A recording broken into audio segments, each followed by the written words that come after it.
Почитувани гледачи, добар ден. Утрово во нашата емисија ќе позборуваме околу остеопороза. Според статистичките податоци, годишно околу 37 милиони луѓе имаат скршеници со потекло од остеопороза. Дали тоа е практично, доколку се направи пресметка и се подели на 365 дена, секоја минута има околу 70 скршеници. Дали се позагрозени мажите или жените? Која е најризичната група? Дали се појавува остеопороза кај деца? Утрово на оваа тема ќе позборуваме со доктор Маја Каличанин, доктор во приватната болница Аџибадем Систина. Докторка, добро утро, ви благодарам што ја прифативте поканата од Слободен Добро печат. утро до вас и до вашите гледачи. Дадов дел од она што го вели статистиката, вие имате уште поинтересна статистика кога станува збор за скршениците. Што вели светската статистика и каде е тука Македонија? Па ние сме тука во овој сегмент исти како и светската статистика. Секоја трета секунда ние велиме на секој неколку секунди практично тоа излегува, секоја трета жена или секој пети маж некаде во светот има скршеница, што е навистина голема бројка. Така. И затоа зборуваме за остеопорозата како за тивка епидемија, која што едноставно населението и здравствениот систем го ангажира и треба да се ни дава сигнали дека треба да поведеме сметка во врска со тоа. Но остеопорозата е во пораст, меѓу другото, затоа што и животниот век е продолжен. Свесноста за негата, за грижата, за медицинските процедури, за превентивата е повисока, исхраната е подобра, свесноста за физичка активност е подобра. И сето тоа го продолжува животниот век за среќа, но со тоа сепак се доаѓаат некои состојби кои што се врзани со староста, со годините, со возраста. Да, почесто се јавува кај жените отколку кај мажите. 3 до 5 пати, вели, меѓутоа кои се причините? Причините се најчесто е сепак постменопаузалната остеопороза, падот на оние хормони кои што го штитат женскиот организам од старење, условно да кажеме. И сега дополнителни ризик фактори имаме и во други сегменти, како што се, например, некои хронични заболувања од типот на реуматоиден артрит, хипотироидизмот, понатаму заболувања на гастроинтестиналниот тракт, каде што имаме намалена абсорбција на оние елементи што ни се потребни за лекување или третман на остеопорозата, како што се калциумот, Д витаминот и така натаму. Земање на хронична терапија од типот на кортикостероиди, антиепилептици, антиреуматици, антитромботична профилакса, значи сето тоа на долги стази сепак го ангажира тоа што е потребно, значи калциумот, Д витаминот, магнезиум, С витамин и така натаму, што е потребно за одржување на здравјето на коската. Така. Што правиме доколку се случи да има скршеница предизвикана од остеопороза? Дали е таа има подолг век на зацелување или се постапува исто како кај сите пациенти? Начално лекувањето е исто, дали хируршкиот дел ако има потреба и конзервативниот, но може да трае малку подолго и треба да биде вклучена терапија, значи за остеопороза. Ние имаме остеопорозата е пак да кажам, значи тивка болест. Најчесто и немаме никаква симптоматологија, се додека не се случи скршеницата. И тогаш, кога ќе се случи, ќе ја видиме најчесто на рентген, една обична рентген снимка, да кажам, или преглед. Со тоа што ако е на рака нога и ќе ја видиме, а некогаш најчесто таму се случува на рбетните пршлени, пациентот има болки, ќе ми помине, не знае која е причината, ајде стар сум, вамо таму. Во суштина се случуваат, значи, остеопоротични скршеници. Тоа значи се намалува диаметарот на пршленското тело, има болка, трае некое време, кај некој недела, 2-3 месец, некогаш индивидуално е, но понатаму кога ќе направиме испитување, дали рентген, дали други испитувања што треба, значи ќе се види уствари дека најверојатно таа болка настанала заради остеопоротична скршеница. Има ли има ли некаква подолба на остеопорозата или е остеопороза како остеопороза иста кај сите кога се појавува? Остеопороза е иста кај сите, но имаме предфаза што ја викаме остеопенија. Значи, кога доаѓа до губење или намалување на коскената густина и во таа фаза можеме да го фатиме пациентот доколку ги направиме соодветните испитувања. Златен стандард е DEXA скенот. Тоа е дензитометрија или мерење на густината на коската, која што, значи, безболна процедура, пациентот 15 на 20 минути кај некои апарати и пократко трае, значи легнува, нема некое минимално зрачење, да кажам, како еден пократок авионски лет. Так. И значи добиваме една информација околу здравјето на коската. Се прави на типични зони, рбетот, колковите, некогаш и под лактицата, но треба да биде гледано тоа во корелација и со општата анамнеза кај пациентот, затоа што некаде имаме и во семејствата. Значи пациентите ги прашуваме посебно, да, наследниот фактор е битен. Дали мајката на пациентката, на пример, која доаѓа на преглед, имала скршеница на колк или таткото, сестра, блиски роднини, значи други некои состојби во семејството кои што се. Исто така, анамнеза мораме да земеме, значи, за другото здравје. Еве, дали зима вакви, такви, онакви лекови, колку долго се зимаат и така натаму, дали некакви други ситуации имаме и така натаму. Значи, не е само дензитометријата како така, мораме да имаме и анамнеза, мораме и лабораторија да направиме и се заедно понатаму да се воспостави диагноза. Така, да се воспостави диагноза и на некој начин индивидуална терапија за секој пациент. Тоа што и тежината, висината во однос на дозирањето исто така играат улога.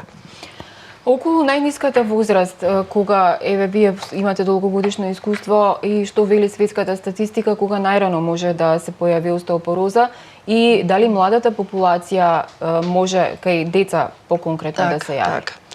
Може да се јави и кај деца, значи кај деца кои што земаат одредена терапија, значи долготрајно земање на кортикостероиди, долготрајно земање на антиепилептична терапија, исто така може да доведе до појава на остеопороза. Исто така, децата кои што се со посебни потреби или се врзани за количка, бидејќи немаме активност, до оној степен физичка активност која што ни е потребна, значи дали е од разна причина може детето да е инвалидизирано. И кај тие дечиња исто така може да се јави остеопороза. А кај возрастните која е најниска граница доколку не примаат пример лекови кога е детектирано дали кај маж или кај жена? И кои се причините, нели секако покрај лекови? Најчестата, мислам, како што кажав претходно, нели најчеста причина е менопаузата. И најчесто кај жените 3 до 5 години после менопауза се очекува да има некој степен на остеопороза или остеопенија. Сега, во оној период на перименопауза, уствари почнува веќе остеопенијата. Веќе во менопауза има некој степен на остеопороза. Доколку нема, значи супер, жената добро се храни, физички активна и така натаму. Но имаме сега пациентки кои што влегуваат многу рано во менопауза. Така да имаме пациентки со 30 и некоја година кои што се во менопауза и кои што мораат или се заради некоја друга медицинска причина од странете гениталиите и веќе немаме ние хормони, освен ако вештачки не се додават, некаде е можно, некаде не е можно. Значи во таков случај треба пациентката да ја заштитиме за да не настане рана остеопороза. Докторка, се лекува ли остеопорозата? Се лекува и се држи под контрола. Значи имаме бројни пациенти кои што се влезени во остеопороза, меѓутоа со соодветна терапија, значи ги враќаме, да кажам, во остеопенија.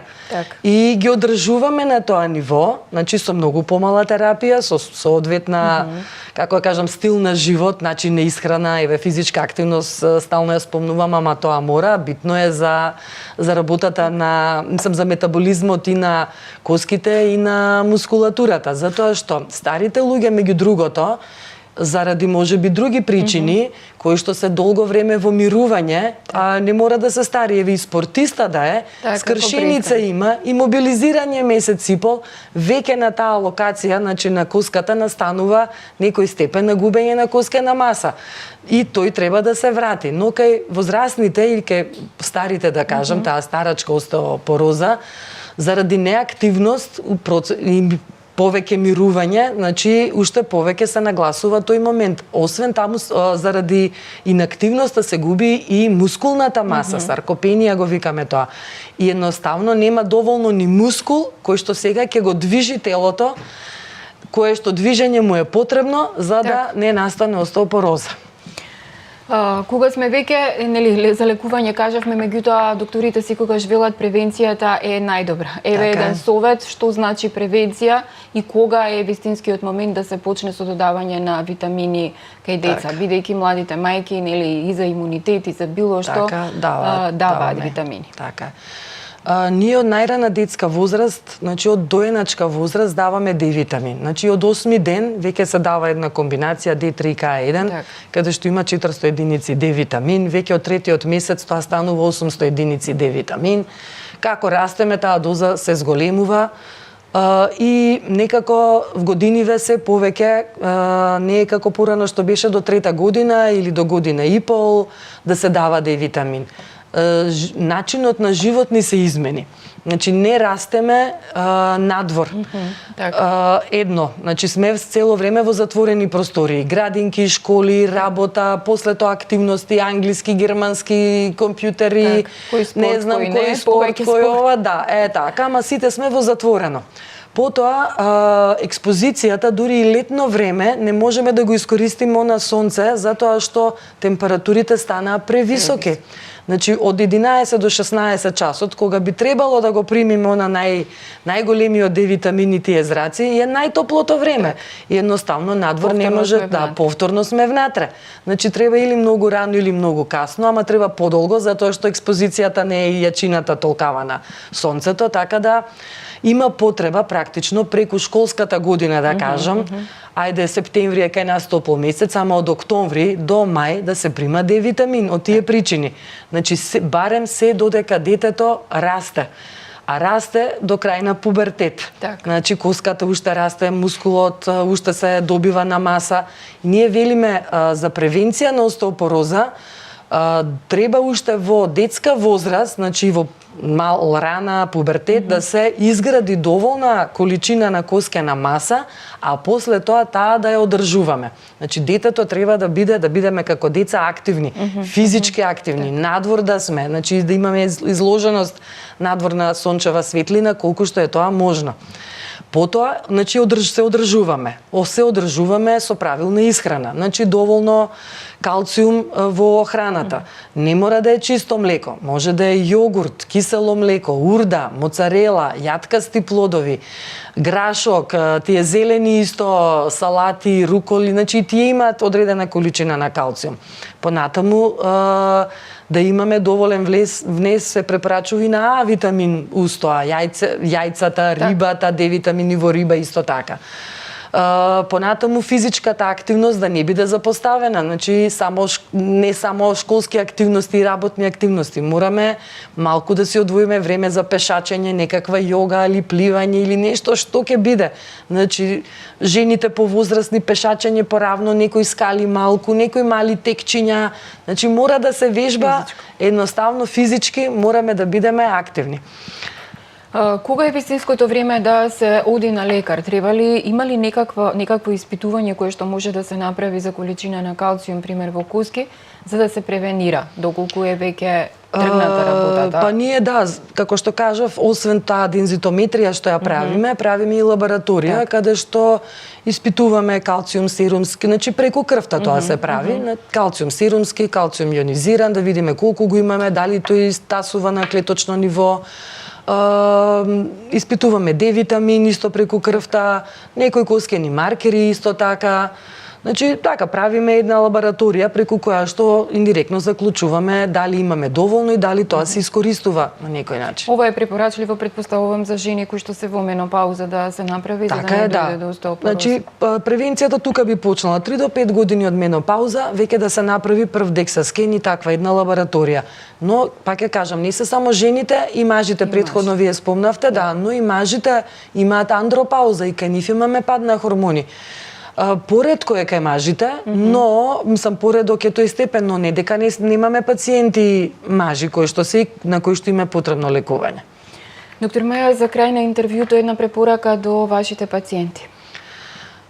Нели и порано велиме, превентивата е многу битна и ќе не заштити во голема мера, така да ете тој еден превентивен преглед да се направи, да кажеме на таа возраст 3 до 5 години од менопауза, да сме физички активни, исхраната да ни биде прилагодена, богата еве со калциум, Д витамин, тоа се во главном оние препораки за здрава исхрана кои што и интернистите би ги дале, значи овошје, зеленчук, движење да имаме, тоа би било пораката. Почитувани гледачи, ова беше доктор Маја Каличанин-Марковска од приватната болница Аџибадем Систина. Вие останете во добро здравие, следете не на веб изданието и очекувајте го издавањето на нашиот весник. Ви благодарам на вниманието.